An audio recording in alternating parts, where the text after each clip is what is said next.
আসসালামু আলাইকুম ভাই, কেমন আছেন? ওয়ালাইকুম আসসালাম রহমতুল্লাহি বারাকাতু। আপনি কেমন আছেন ভাই? জি ভাই, আলহামদুলিল্লাহ ভাই, ভালো আছি।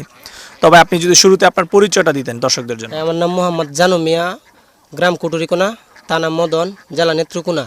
আচ্ছা, তো আমরা তো জানতে পারলাম যে আপনার একটা হাঁসের হ্যাচারি রয়েছে। আপনার হ্যাচারির নামটা কি? আমার হ্যাচারির নাম হচ্ছে ইমরান হাসান হাঁসের কামার অ্যান্ড হ্যাচারি। আচ্ছা, তো এই যে আপনি আমাদেরকে এখানে বিলে হাঁসের যেখানে নিয়ে আসছেন, হ্যাঁ, এই জায়গাটার নাম কি?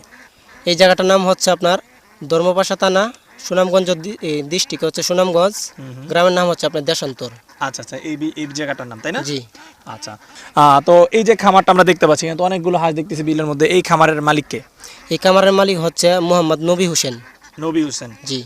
আচ্ছা, তো মানে ওনার সাথে আপনার কিভাবে পরিচয় বা কি সম্পর্ক, সেই সম্পর্কে যদি বলতেন। ওনার সাথে পরিচয় হচ্ছে উনি আমার হ্যাচারি থেকে বাচ্চা নিয়ে আসছিল। এই এই সময় থেকে ওনার সাথে আমার পরিচয়। আচ্ছা আচ্ছা, তার মানে এখানে আমরা যে বিল হাঁসগুলো দেখতে পাচ্ছি, এগুলো সব আপনার হাঁসের হ্যাচারি বাচ্চা? জি, এগুলা সব হাঁস হচ্ছে আমার হ্যাচারি থেকে আনা হচ্ছে। আচ্ছা, তো এখানে যে হাঁসগুলো দেখতে পাচ্ছি, এগুলো কি জাতের হাঁস? এগুলো হচ্ছে আপনার কাকি ক্যাম্বেল এবং জিন্ডিং। খাকি ক্যামেল এবং জিন্ডিং জাতের হাঁস জিন্ডিং, না? হ্যাঁ। আচ্ছা, এই হাঁসগুলোর বয়স কতদিন? এই হাঁসগুলোর বয়স হচ্ছে আপনার বর্তমানে বয়স হচ্ছে 6 মাস। বর্তমানে বয়স হচ্ছে 6 মাস। 6 মাস। আচ্ছা, তো ওনারা এগুলো আনার পরে কি করে, মানে লালন পালন কতদিন করে বা কি আসে বিষয়? এগুলা হচ্ছে আপনার বর্তমানে রানিং ডিম পারতেছে এগুলা হাঁস। আপনার এরা আনার পরে 6 মাস ডিম পারাবে, ডিম পারানোর পরে আপনার ওইগুলা হাঁস বিক্রি করে দিবে। এই হাঁসগুলো? হ্যাঁ। আচ্ছা, তো এই হাঁসগুলো যে ওনারা বিক্রি করে, কত করে বিক্রি করতে পারে? এইগুলা হাঁস আপনার হচ্ছে প্রতি পিস হচ্ছে আপনার 380 টাকা করে পিস। 6 মাস বয়সের? জি। আচ্ছা, তো এগুলো এখন আপনার কত মানে পার্সেন্ট ডিম আসছে? মাত্র যেহেতু 6 মাস, আমরা তো জানি যে 5.5 মাসে এই হাঁসগুলো ডিম দেয়। এগুলো এখন কি ফুললি ডিম দিতেছে না আরো আসার বাকি না, রয়েছে? এইগুলো এখন আপনার বর্ষাকাল তো পানি একটু বেশি, তাহলে আপনার এই 80% পর্যন্ত ডিম আছে এখন। বর্তমানে? জি। আচ্ছা, তো এখানে যে হাঁস, হ্যাঁ, যে খামারের মালিক, উনি এখন কত হলে 80% বলতে এখানে 2000 হাঁস আছে, তাই না? হয়, এখানে এখন 2000 মতো হাঁস তার মানে আছে। কি উনি প্রায় 1600 করে ডিম পায়? 1600 মতো ডিম, 1600 বা 1500 মতো এরকম আচ্ছা, তো ডিম। আপনারা যে খামারের মালিক, উনি ডিম কত করে বিক্রি করে জানেন? এখন আপনার এইটা তো আপনার বিভিন্ন সময় যায়, বিভিন্ন সময় দাম তো আর সব সময় একবারে এক রেট থাকে না। হ্যাঁ। তার জন্য আপনার 1200 টাকা শো বেচে বা 1000 বেচে। তো প্রতিদিন মানে ডিম বিক্রি করে ভালো টাকা ইনকাম করে যে হ্যাঁ, ভালো খামারের টাকা মালিক। ইনকাম করতে পারে। তাহলে তো মানে এত মানে টাকা ইনকাম, এরপর ওনারা এই হাঁসগুলো বিক্রি করে দেয়? বিক্রি করে দেয়। আপনার বিলের মধ্যে তো আর সবসময় আপনার এই যে এখন তো আপনার গৃহস্থির সময় আসতেছে, আচ্ছা চারিদিক দিয়ে তো আপনার জমি লাগাই দিবে, লাগানোর পরে আপনার হাঁস রাখার মতো কোনো বাউ নাই এই জায়গার মধ্যে। আচ্ছা, আচ্ছা, মানে এই সমস্যার কারণে তারা এখন এই হাঁসগুলো বিক্রি করে দিবে? এখানে বিক্রি করে দিবে। আচ্ছা, আর হাঁসগুলো হচ্ছে মাত্র 380 টাকা তাহলে? 380 টাকা করে। আমরা তো শুনি যে ডিম পাড়া হাঁস যেগুলো, এগুলো 400, 450 বা 500 টাকা এরকম দাম থাকে। এটা হচ্ছে আপনার দাম তো সবসময় এক, বাজার সবসময় এক সময় মনে করুন বাড়তি থাকে বাজার, আর এক সময় কম থাকে। তাহলে এখন বাজার একটু ড্যাম আছে, আচ্ছা, কিছু পানি কমলে পরে কিছু, তারপরে আপনার হাঁসের বাজারটা বাইরে যাবে আবার। বেড়ে যাবে না? হ্যাঁ। আচ্ছা, তো এইগুলো কি তারাই বিক্রি করে না তাদের হাঁসগুলো আপনারা বিক্রি করে দেন? না, এইগুলো হাঁস আমরাই বিক্রি করি। আপনারাই বিক্রি করেন? হ্যাঁ, আমরাই বিক্রি করি। এইগুলো আমরা ওদেরকে দেই, বা আবার আমরা ওইগুলো হাঁস আমরা আবার নিয়ে বিক্রি করি।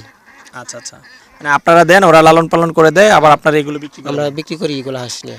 আচ্ছা, তো আপনার যে হ্যাচারি রয়েছে, সেই হ্যাচারি মানে কি আপনার সারা বছরই বাচ্চা উৎপাদন করেন না বছরের নির্দিষ্ট সময় বাচ্চা উৎপাদন না, করেন? এটা আপনার সারা বছরই করা যায়। 3 মাস গ্যাপ থাকে। শীতকাল মাঘ মাসের 15 থেকে শুরু হবে, আবার আপনার এই পৌষ মাসের আগে বন্ধ করে দেওয়া হবে।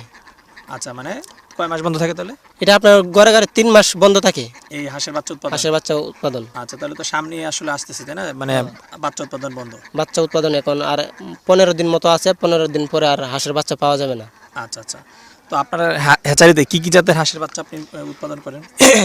আমাদের হ্যাচারিতে কাকি ক্যাম্বেল এবং বেজিং, ইন্ডিয়ান রানার, জিন্ডিং, এগুলা ব্ল্যাক হুল, এইগুলা আমরা উৎপাদন করি। আচ্ছা, তো যে হাঁসের বাচ্চাগুলো উৎপাদন করেন, এগুলো মানে বিভিন্ন সময় ভেদে কেমন দাম হয় বা কিভাবে বিক্রি করেন সেই সম্পর্কে যদি বলতেন। এটা আপনার বাজার অনুযায়ী, মনে করেন বাজার তো আর সবসময় এক থাকে না। যেই সময় বাজার অনুযায়ী মনে করেন বাজার কম বেশে, এখন বর্তমানে বাজার কম আছে, আর পরবর্তীতে আবার বাড়বে। এখন মানে কোন হাঁসের বাচ্চার দাম কেমন আছে? এখন আপনার রানার যে বাচ্চাটা আছে, একদিনের বাচ্চাটা, ইন্ডিয়ান যে রানার? ইন্ডিয়ান রানার যেটা, এটা আছে আপনার 80 টাকা পিস মতো আছে। ইন্ডিয়ান রানার হাঁস? এটা এখন দাম হচ্ছে আপনার, সিজন তো ডাল সিজন না, এখন বাচ্চাটা সংগ্রহ কম করা হয়, আচ্ছা এই কারণে এই বাচ্চাটা এখন দাম বেশি। আচ্ছা, এটা হচ্ছে 80 টাকা। আর 80 কোন টাকা। হাঁসের বাচ্চা কেমন? আর কাকি ক্যাম্বেল যেটা এটা হচ্ছে আপনার এখন বর্তমানে একদিনের বাচ্চা যেটা আছে এটা এখন আপনার 30 টাকা পিস আছে।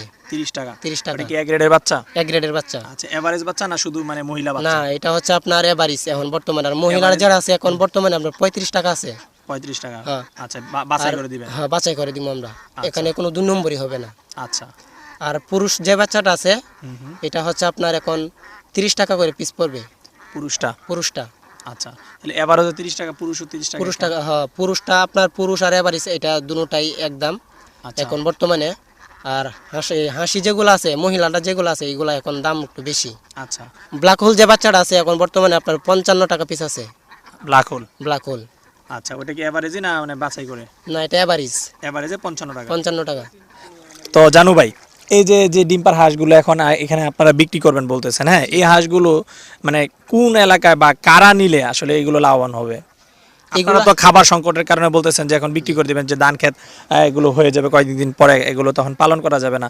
তো আমরা তো জানি যে হাঁস আবদ্ধ অবস্থায় পালন করা যায়। তো আপনারা যদি আবদ্ধ অবস্থায় পালন করেন এতে কি ক্ষতিগ্রস্ত হবেন?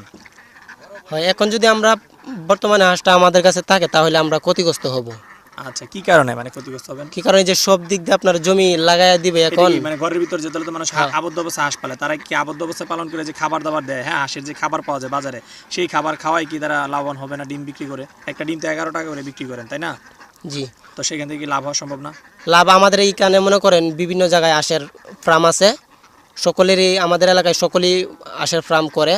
আমাদের অঞ্চলের মধ্যে আপনার হাঁস বেশি, এইগুলো এই কারণে আমাদের এই জায়গায় মনে করেন হাঁসটা এখন পালা যাবে না। আমাদের বিভিন্ন জায়গায় মনে করেন যারা নিবে তারা কি এরকম, যাদের এরকম খাবার মানে প্রাকৃতিক খাবারের সুযোগ আছে, তারা নিয়ে পারলে লাভবান হবে না আবদ্ধ অবস্থায় পারলেও তারা লাভবান হবে? না, যারা প্রাকৃতিক খাবার দিতে পারবে তার জন্য এই হাঁসটা নেওয়ার জন্য এটা ভালো হবে। জি। আচ্ছা, আর এই যে যারা নিবে তাদের কি হাঁস পালনের জন্য মানে কোনো প্রশিক্ষণের দরকার আছে, না তারা এইভাবে নিয়ে যেহেতু হাঁসগুলো বড় পালতে পারবে? প্রশিক্ষণ আমাদের কাছ থেকে যদি হাঁসটা নেয় ওরা, তাহলে আমাদের কাছ থেকে নিলে আমরা পরামর্শ দিব কেমনে কি করা লাগে না লাগে। আমাদের এখান থেকে নিলে আমরা পরামর্শ দিই তারা একদম কি A to Z পরামর্শ করে দিবেন? A to Z পরামর্শ দিব। আচ্ছা, তো এতে কি তারা কোনো সমস্যার সম্মুখীন হবে না? না না, এতে তার কোনো সমস্যার সম্মুখীন হবে না। আমাদের সাথে যোগাযোগ করতে হবে। মানে আমাদের সাথে যোগাযোগ করতে না হবে। করলে তাহলে সমস্যার মধ্যে পড়তে পারে, কারণ নতুন তাহলে কি অবস্থায় আপনারা হাঁসগুলো বিক্রির পর আপনারা সার্ভিস দিয়ে থাকেন, তাই তো? হ্যাঁ হ্যাঁ। আচ্ছা, অনেক সময় তো অভিযোগ পাওয়া যায় যে বিক্রির পর আসলে কেউ আর ফোনই রিসিভ করে না, এই ধরনের অভিযোগ? না না, আমাদের এখান থেকে আমরা ফোন রিসিভ করবো না। কিসের জন্য আমরা ফোন রিসিভ করবো? আমাদের সাথে যোগাযোগ করতে হবে। যোগাযোগ করলে আমরা পরামর্শ তাদেরকে দিয়ে থাকবো। আচ্ছা, তো আপনার কাছ থেকে যদি হাঁস বা হাঁসের বাচ্চা নিতে চায় আমার কোনো দর্শক, হ্যাঁ, তারা কিভাবে যোগাযোগ করবে? আমাদের ফোন নাম্বার দেওয়া থাকবে, ফোন নাম্বার দিয়ে যোগাযোগ করতে পারবে, বা ইমুতেও যোগাযোগ করতে পারবে। আচ্ছা আচ্ছা, ঠিক আছে। তো আপনার মোবাইল নাম্বার একটু বলে দেন ভাই। আমার মোবাইল নাম্বার হচ্ছে 01754535208। আমি আবারও বলছি 01754535208। আচ্ছা, এটা হচ্ছে আপনার মোবাইল নাম্বার না? এটা হচ্ছে আমার মোবাইল নাম্বার। আচ্ছা ভাই, আপনাকে অসংখ্য ধন্যবাদ আমাদেরকে সময় দেওয়ার জন্য। ভালো থাকবেন। আচ্ছা, আসসালামু আলাইকুম। আপনারা আমাদের সময় দেওয়ার জন্য আপনাদেরকেও ধন্যবাদ। ঠিক আছে।